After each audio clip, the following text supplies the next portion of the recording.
complot wana esalemaka na moto moko te ndenge bakangaki ndeko na biso François Beya wana bakangi en tant que comploteur ya coup d'état. Il fallait bakanga ata 50 personnes oyo bazali na kati ya complot wana. Donc biso toza soutenir coup d'état te, mais tomoni mpe complot wana coup d'état wana ezali nango kaka théorique, eza nango kaka batéâtre oyo régime en place azali kosala. Hi guys, what's up? Please subscribe to YouTube channel. Keep watching Vision News TV. Dang.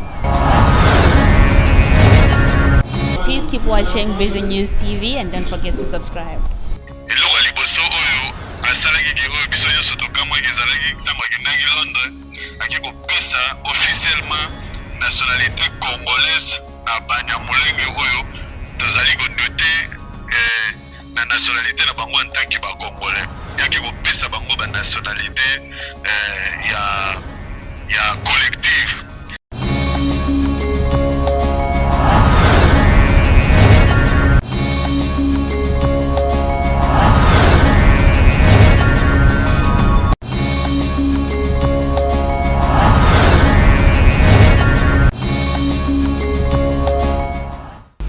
Bonjour, bonsoir, Balandinho sur Vision News partout, Bozolanda Biso.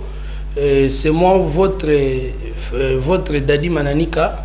Nous sommes toujours mieux placés qu'à pour nous Sabino banalise au etel Maramambo Canabiso.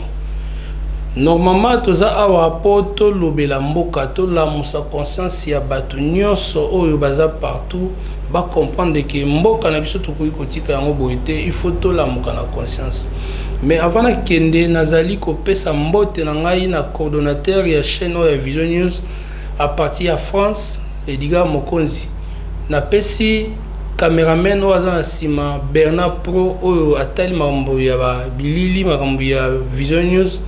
Soko za besoye ba beta Vision News okomona musala oyo sala le Bernard Pro na bo sante ko pesa bana ya bateau de Noé nyonso bazali mokili mobimba bazolanda bambote na bino parce que boza fidèle toujours na kotala toujours émission na bino o eza ya ngai bino Daddy Mananika à partir ya Félicite nazawa na toujours ko pesa bino basango ko sala analyse pour na mboka na biso.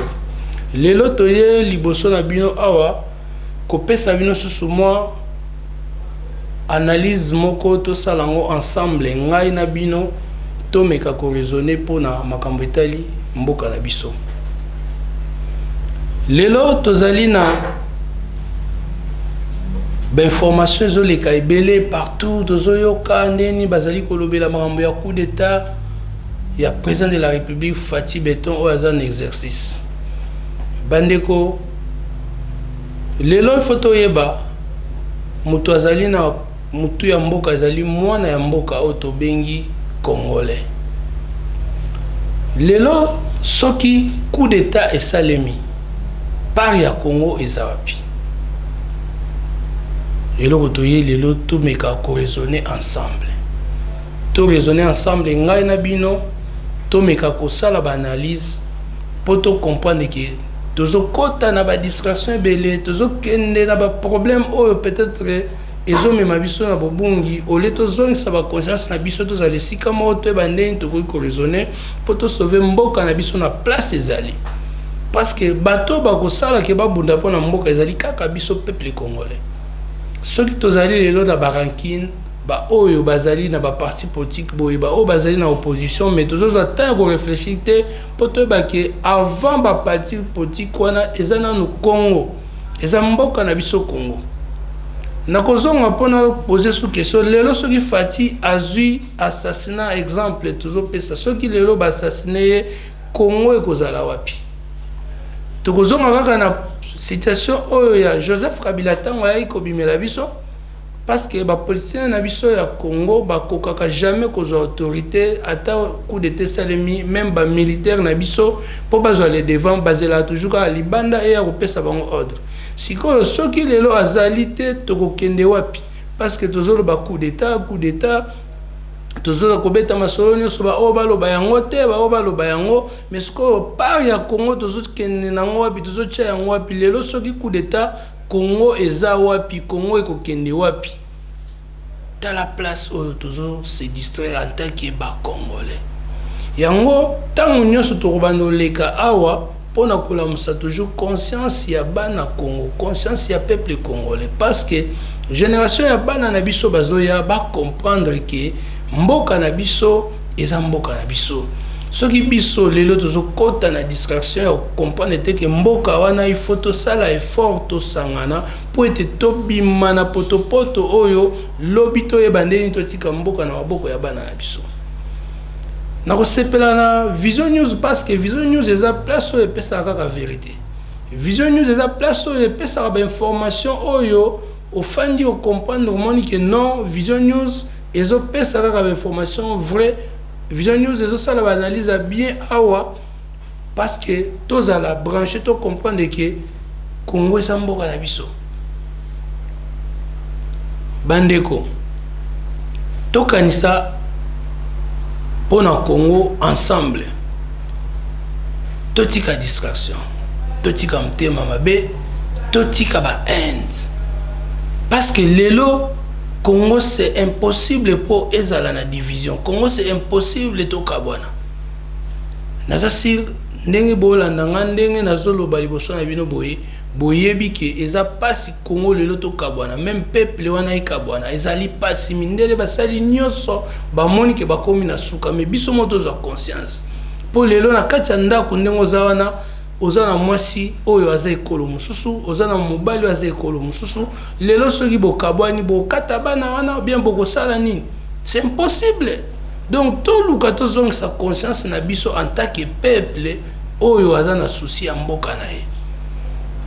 Lelo tozo bundela mboka na biso partout, oui c'est bien, mais toza unité. Ba parti politique zo mema biso na embouteillage, ba parti politique zo mema biso na ba intérêt moko oyo tozo mona venir à Congo te. Lelo tozala vraiment ba réaliste to fanda bena to kanisa. Mwana mboka azali na mutu azo sala musala, mais soki totali ba détournement oyo zo salema wana, ce sont pas des Rwandais. Ba Rwandais bazo détourner mbongo ta, ce sont des Congolais. Sikoyo to raisonner ensemble, siko ba détournement ya ba mbongo wana en tant que ba Congolais, bazuzo ba mbongo wana bazo détourner ngo bazana souci ya peuple, bazana souci ya mboka na bango. Soki mboka lelo ba pesio post po bongsa pona bandeko na yo oyo bazali na mboka, yo zimbongo détourner po ki no sala yango makambu oyo etali yo na famille na yo. Siko à quoi sert kolobela mboka? Après oye kozonga soso pesa mandat o lobake no bo voter ngai. Soyons sérieux. Bandeko, please. Toza toujours awa na Vision News awa pona kolobela kaka vérité. Totake mutu te. Mais tozo bela kaka vérité oyo ekoki kolamusa conscience ya quelques peuples oyo bakobanda comprendre malema bayebaki barankini ya ba politique oyo ezo mema biso wapi. 37 ans ya combat, 12 ans ya combat, 5 ans ya combat, 12 ans ya combat. Solution est. Restons-nous ensemble pour que tout combattre pour Namboka. L'union fait la force. Ce qui tozali na kati ba division to kokoma na niveau ke mungu na koti aye asali oyo akoki kosala. Lelo tango tozolo ba Rwanda, tozo pesa ba Paul Kagame mutu, parce que nous sommes pas unis. Si nous étions unis, tokoki kosala makambo oyo ekokamusa même communauté internationale ekokamusa mokili. Bakozonga parce que lelo soza na ndako na yo ozui décision olobi que non, je ne veux pas ma maison ezala boye. Mupaya soka ya kotosa oyo yolobi. Mais tant yolobi que non, asala oyo lingi, par là qu'on aller devant, akosala oyo lingi. Combattons-nous pour les Congo, to bunda pona mboka. Vrai combat oyo penza ke mutu azana posa ya mabele na ye mboka na ye akozala sérieux pour que abundelango akotika ba makambo nyonso ya ba rankine ya ba parti politique mopanzi po ayebi ke mabele lelo soki naza nango te avenir abana eza wapi parce que biso tokoleka bana oyo bayebi makambo te tozoyesa bango eloko te tozotika bango na distraction ya baparti politique bazo comprendre te comment on va se défendre parce que baza na bainformation vraie te bandeko tolamuka ntango biso tokokende na badistraction banguna bazokotela biso bazoprépare bavenir ya bana na bango bacomprendre Congo batangisa bango na bapasseport ya Congo bazozwa babourse ya Congo lobi ntango bakoya bakocontinue na système wana parce que baza bien préparé. Maintenant nous Congolais, vrais Congolais, qu'est-ce que nous pensons pour les Congo?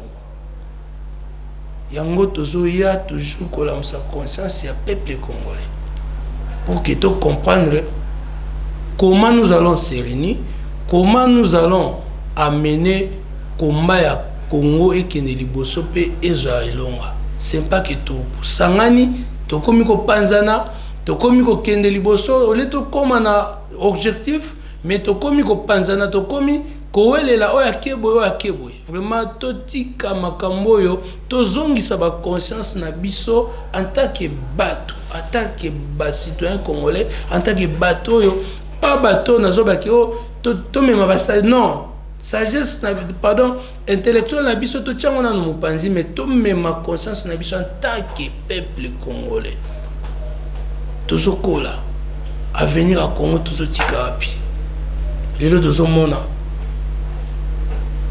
ba politicien ba homme politicien na biso ba komi lelo ba kubundela biso mais so komi vers la fin boye va changer. Si le peuple, ceux qui ont espoir et pas na bango, tous qui na libulu, mais tandis que ceux qui conscience na biso zongi en tant que peuple, boyebi que tout ça, to changer Congo na minute.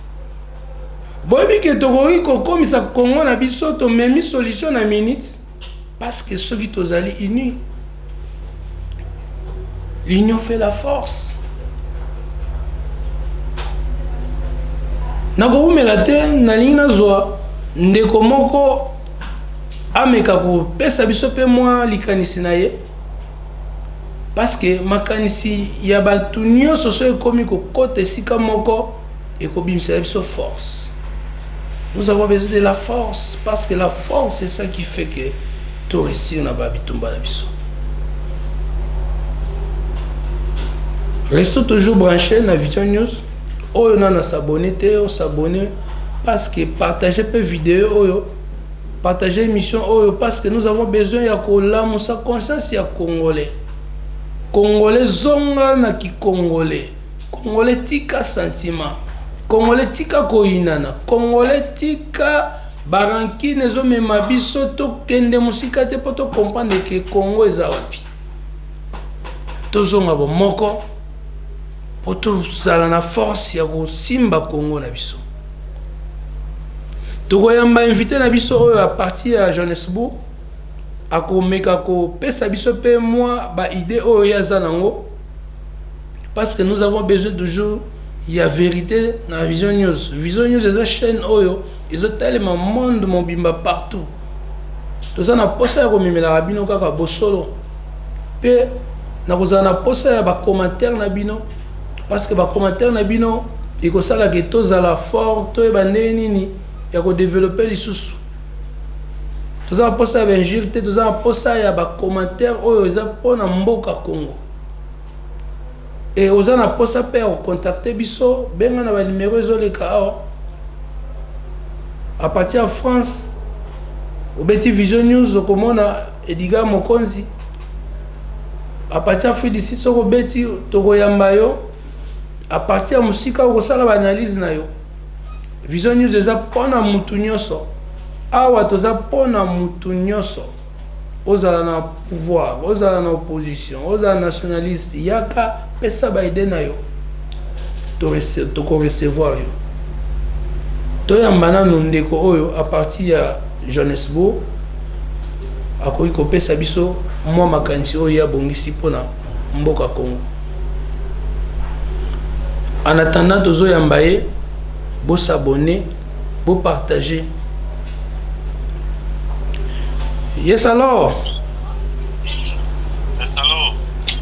Alors ndeko tozoyamba yo en émission ozoleka na émission en direct toza na émission na kati ya Vision News eyambi yo awa à partir ya Durban ya province ya Durban toza na posa omeka kosala intervention na yo awa tozoka makelele eza makasi nayebi te soki okoki kodeplace bana bazobima awa na kati toza na posa na yo omeka kosala intervention na yo na émission na biso oyo tozoparle sur vérité ya Congo toyeba Congo lelo soki fati ndenge bazoloba ke au coup d'état supposons que aza te Congo ekozala wapi? Est-ce que na opposition baza prêt po bazwa pouvoir? Est-ce que tokozwa pouvoir ou tokozwa kaka bato baoccidentaux bakotindela biso toujours kaka po baya ko maltraiter biso tozonga bana na bowumbu wana? Merci okoki ko se présenter awa po mokili mobimba ezolanda yo partout awa na Vision News. À vous l'antenne. Merci beaucoup, mais raison na bino pe ezokata. Non, biso to bino vraiment na moins difficulté. Na éviter ceux qui bozozanga bien. Biso tozozwa yo malamu yo loba kaka tozoyoka yo partout na monde bazoyoka yo biso tozozwa yo bien. Ok, merci d'abord camarade Dadi Mana Nika. Yes. Pour l'invitation na yo. Na pesi pe mbote na bato nyonso bazokolanda biso à travers le monde. Na pesi pe fondateur ya Vision TV mbote à partir de France. C'est Edgar Mokonzi. Merci. Na pesi pe mbote pa caméraman na biso Bernard Pro. Merci papa. Merci vraiment pour l'invitation Kokanisa Biso. Alors je vais commencer par me présenter comme on a vraiment Nazali Kasongo Amasango d'Ange. Naza résident à Johannesburg. Alors question à yo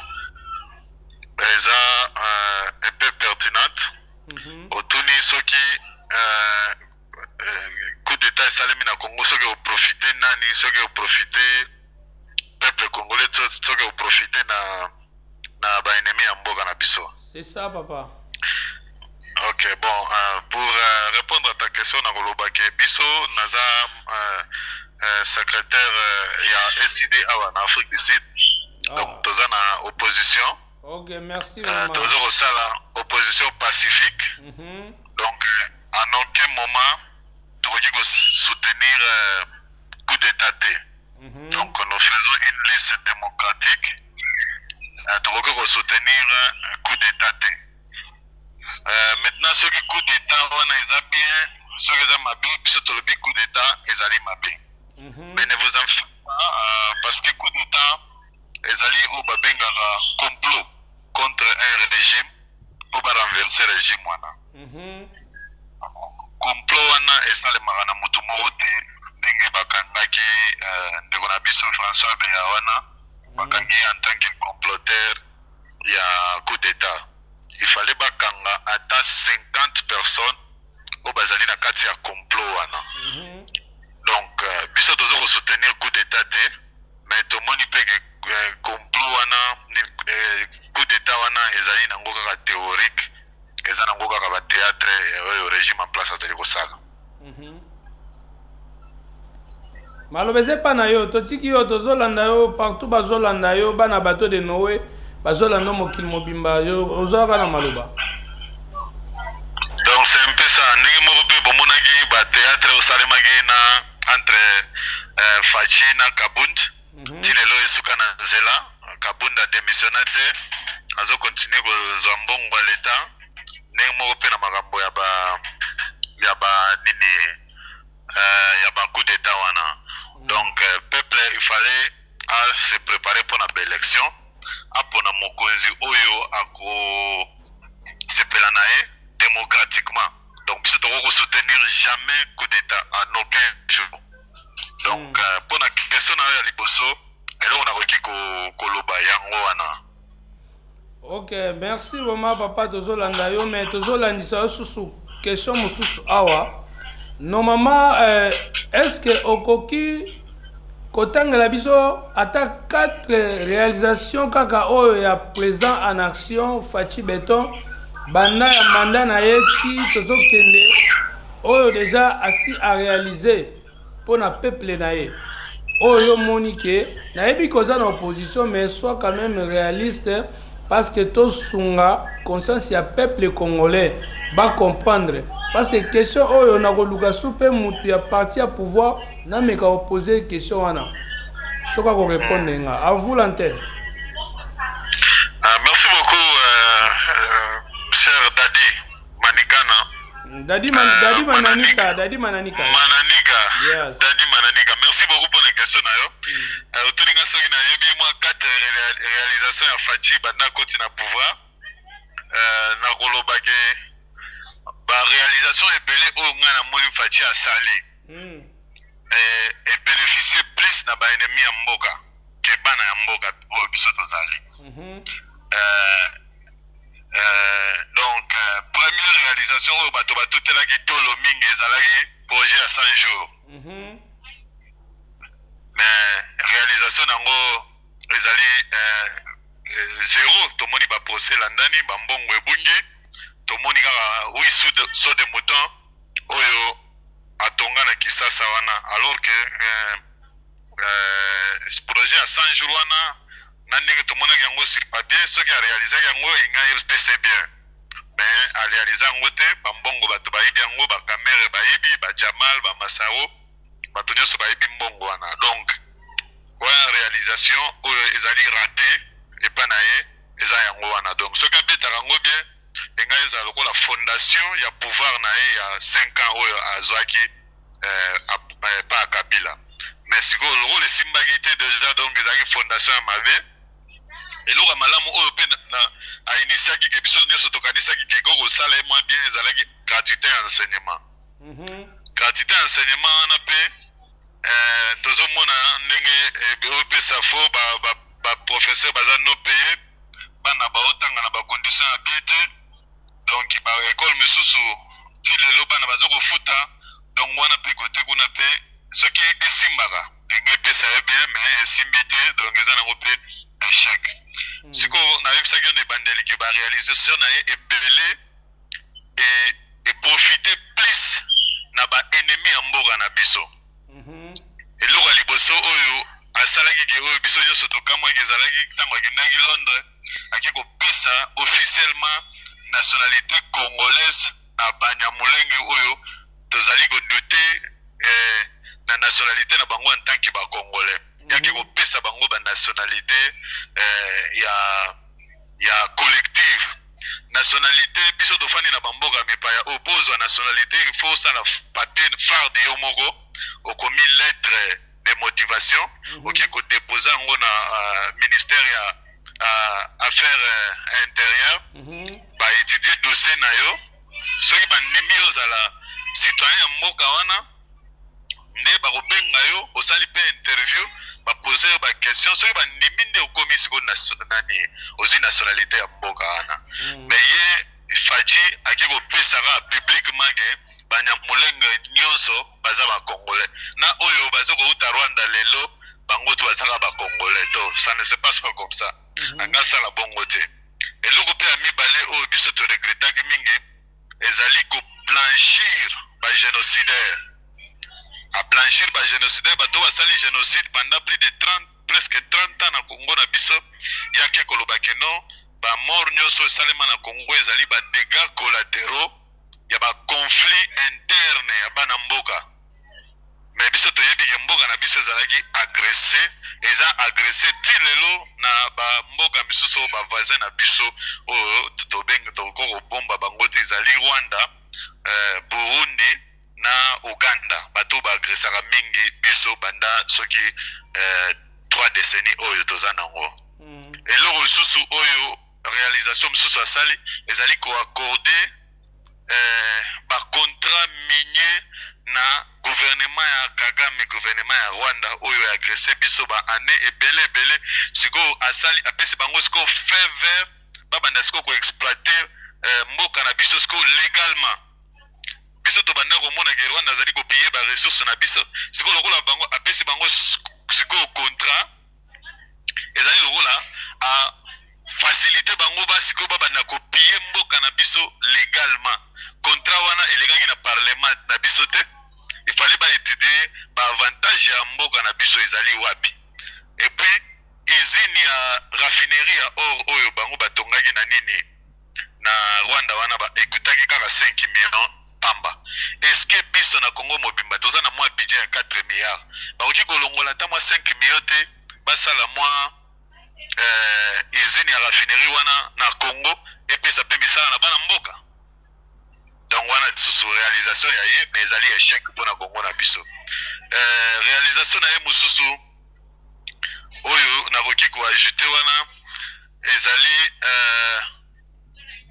konome bato oyo bamaîtrise makambo te na baposte anome bato ebele entourage na ye mobimba wana atie bato oyo na baministre misusu bazali koloba publiquement ke toyebi mosala oyo te neti ministre oyo anomaki ya hydrocarbure oyo alobi publiquement ke j'ai pris 2 semaines mpona kotanga mosala ya oyo babengi ministère ya hydrocarbure donc ozo kotia ba incompétent à la place otia bato bazali compétent donc yango wana réalisation mosusu oyo asali ke epesa mwa poids ezali réalisation na ye oyo ya union sacrée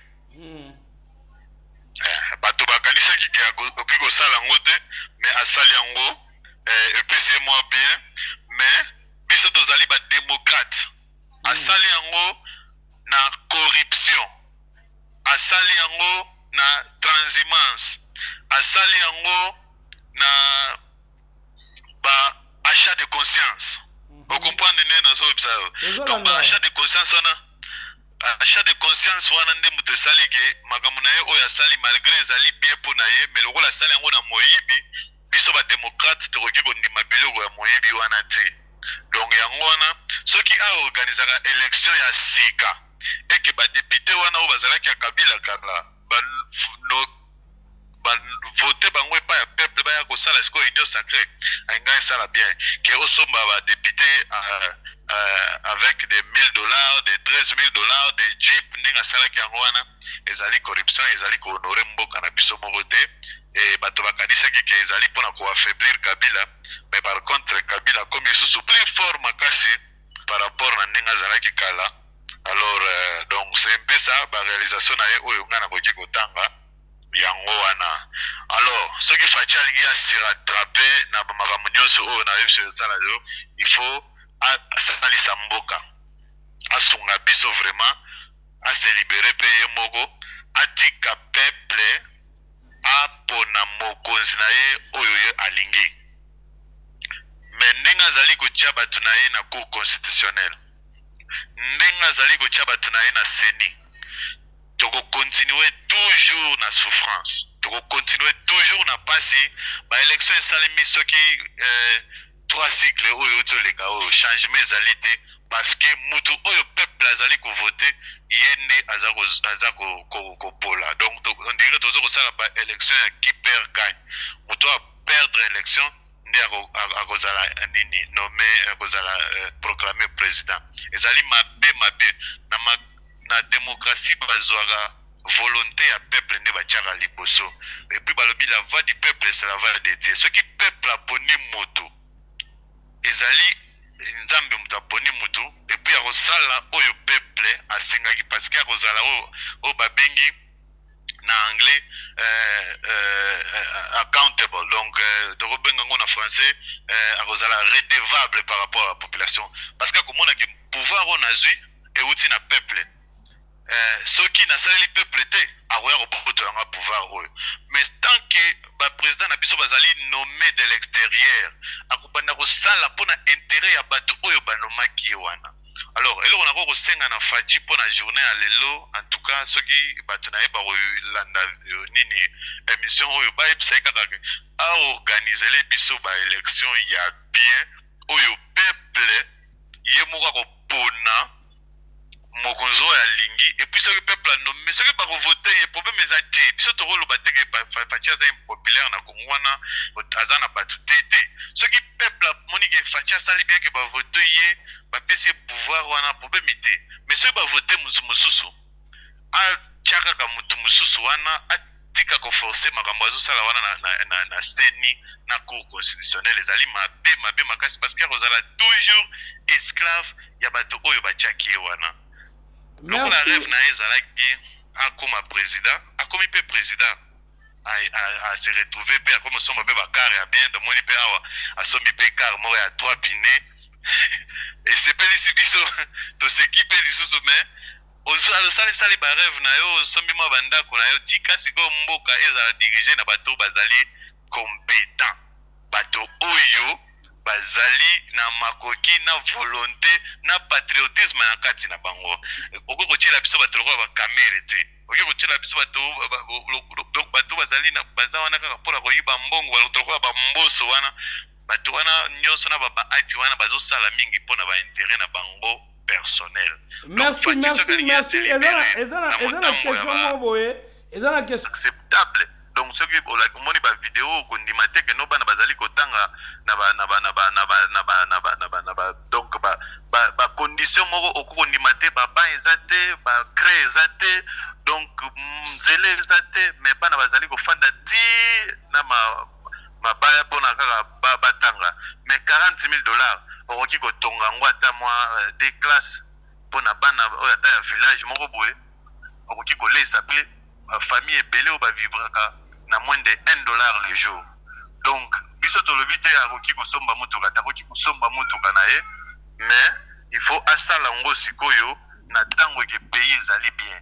Mais tant que peuple na biso zali kokofa, tant que peuple na biso zali konyokwama, tant que peuple na biso zali kokemba na nzala, yo koki kolata bien te, okoki kosomba motuka cher te, okoki kolakisa vie ya lix te, alors que famille na yo bazali kokufa. Po yaza lokola na minute azo jouer lokola rôle ya papa. Donc soki papa na yo aki asombi ceinture ya bien, ou soit jeans ya bien, ou soit veste ya bien, mais que bino bana bazali kofanda sans biloko ya kolia na ndako sans mungu sans mafuta bokobenga papa wana nani irresponsable. Donc c'est un peu ça. Donc ako banda ko s'exposer bongo te, en tout cas ezali mabe pour un soi-disant chef de l'État. Merci beaucoup. Merci vraiment. Tosepeli une intervention na yo à partir à Johannesburg. Vraiment tozala toujours na posa na yo, toujours o intervenant toujours na ba émission na biso. Vraiment na tolinto tika yo tozosenga kaka ba remerciement na yo, meka kopesa ba remerciement na yo en plus tokene na rochiter na émission na biso. Antenne n'est pas là. Merci beaucoup Vision News pour l'invitation. Merci na kopesa kaka merci na epa Edgar Mokonzi à partir de France. Caméraman Abisso Bernard pour na Durban, Yomorope Dadi Mananika na Durban. Donc je suis très heureux na invitation à Bino Nyoso. Remerciement n'engage pas na Bino. Bon nako sengala na peuple batika distraction peuple congolais ou bafandi na diaspora surtout parce que toyebi ke mingi bato bakolanda biso baza na Congo mais ebele pe baza pe na diaspora botika distraction diaspora ezali lokola base arrière ya Congo. Donc ceux qui makambo o ba congolais sur place bakoki kosala te biso diaspora nde photo sala ngo.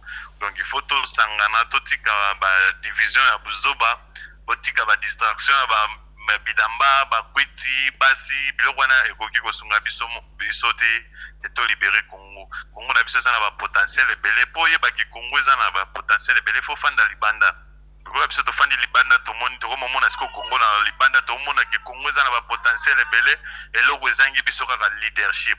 Alors to bunda Congo na biso ezonga na démocratie, ezonga na justice, ezonga na sécurité, ezonga na paix.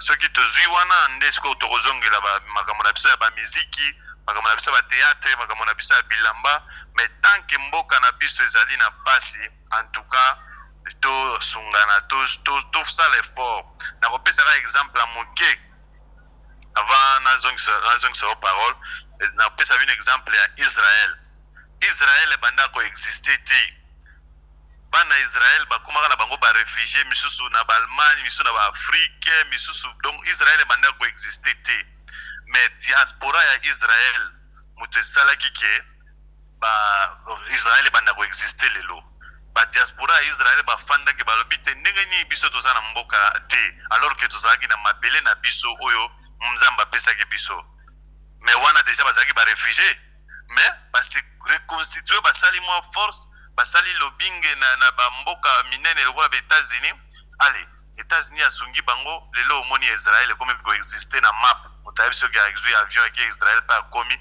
c'est comme ça biso pe ba congolais oyo toza mosika tokoki créer moi force moko boye autour de valeurs te que non tout ça la motuté moninga banda na bandi émission na ngai malgré naza muto ya SID mais le moninga te na lobi ma place moko na tangi kombo ya président na biso Fayulu parce que biso et para biso ba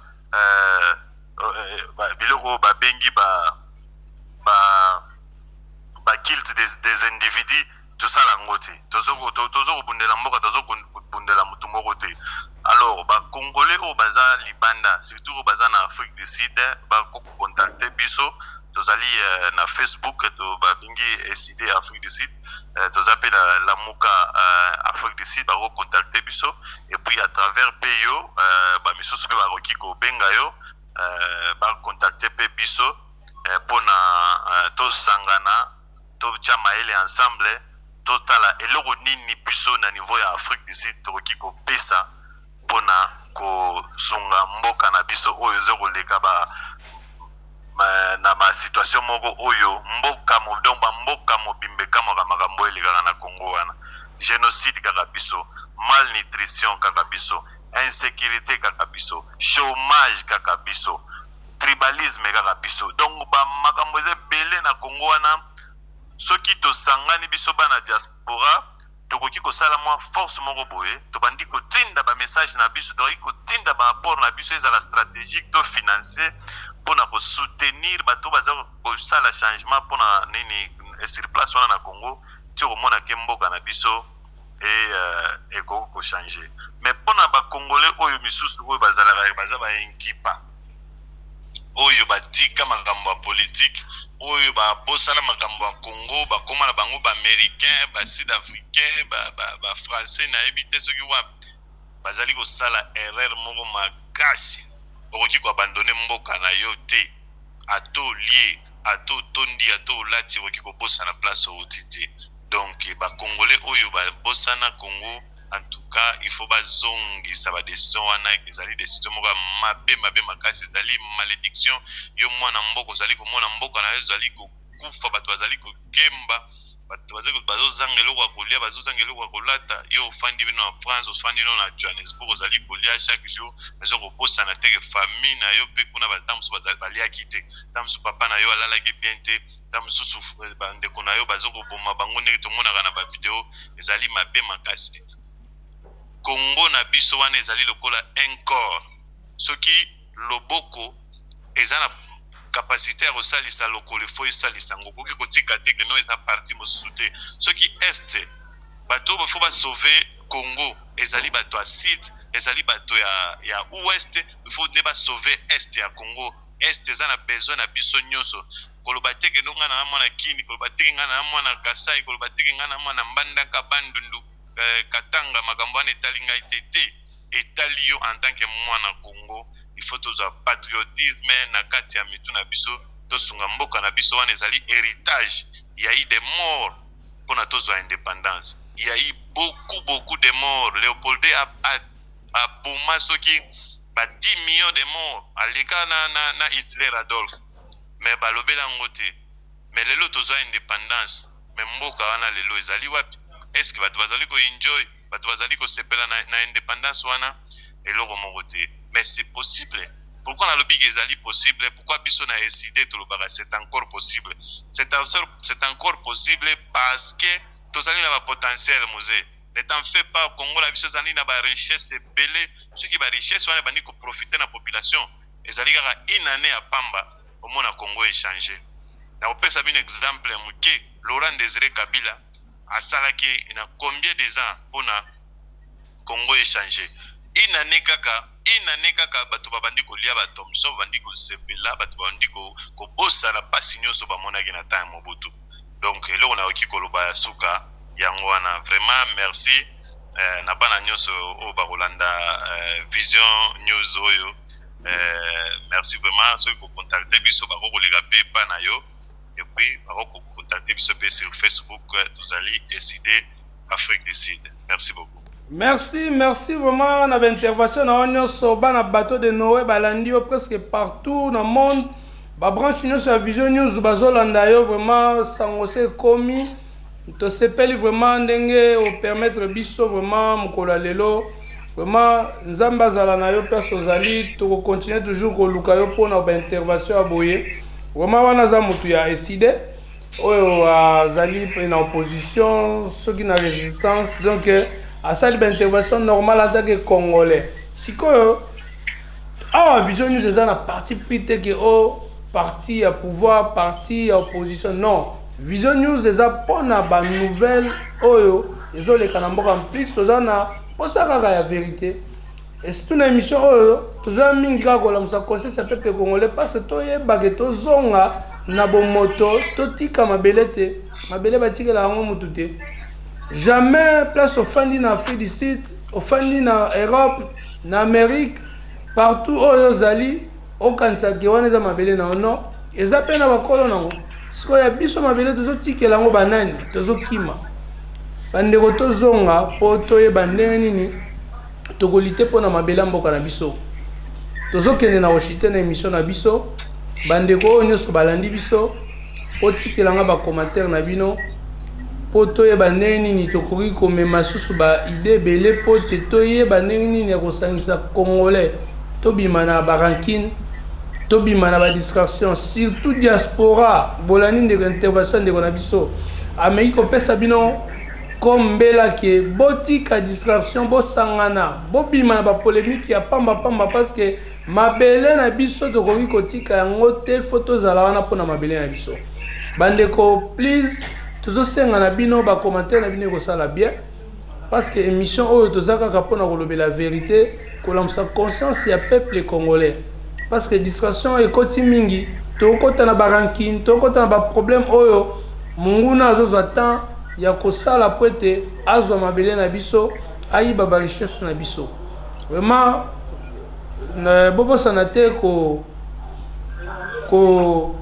partager émission parce que émission na biso oyo tous en a posé au partager vraiment pour s'envoyer qui est partout. Vision News désolé na mokil mobimba. Boba qui ça toujours ba partage. Bobo santé ko s'abonner place wana parce que yangonde ezo sala que émission na biso tika la toujours intact parce que tous temps ya ko pesa toujours banalise na biso pour na kozala soutien tous ala bomoko to soutenir mboka.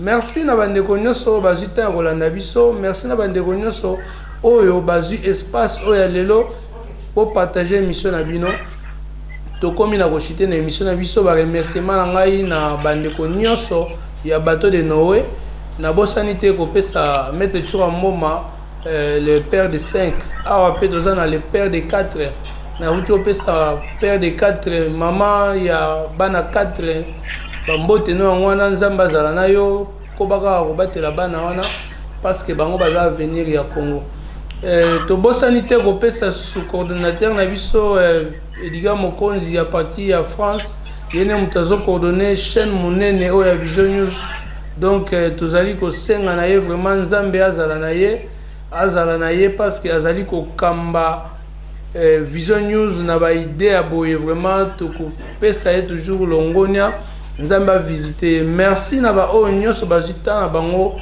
pona kolanda émission oyo to komi na suka to kutana mbala sima merci bye.